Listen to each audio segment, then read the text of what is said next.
Your country's economy.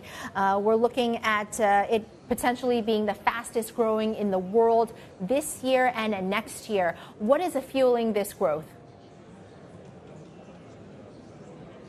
Well, by all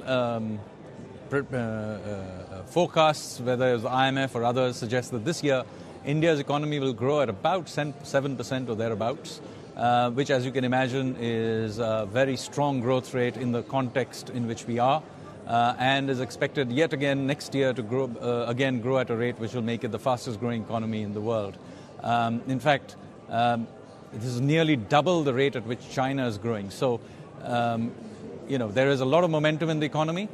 The supply side of the economy is responding very well. But of course, we do live in an uncertain world, particularly on energy prices. So that is something we'll have to keep an eye on. But as far as the domestic economy is concerned, growth continues to be strong. Government revenues from GST and other sources continue to be very strong. Virtually every indicator is up. And we're also looking at inflation. It's at an 8-year high. Has inflation peaked? Because I've been listening to some of the interviews that you've been doing lately, and you're attributing this to being imported in inflation. So how is your country managing this aspect?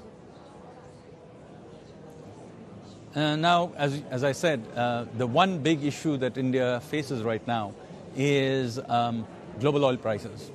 Not surprising, we import almost all our oil, so consequently we are susceptible to spikes in global oil prices, and there's really very little we can do in the short term about this.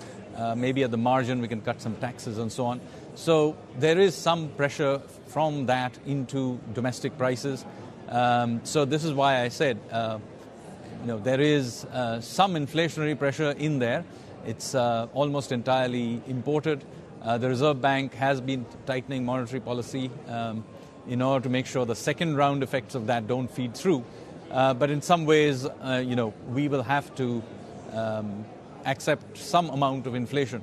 But let me point out that despite this increase, Indian inflation is below that of the US or Europe and most other major countries.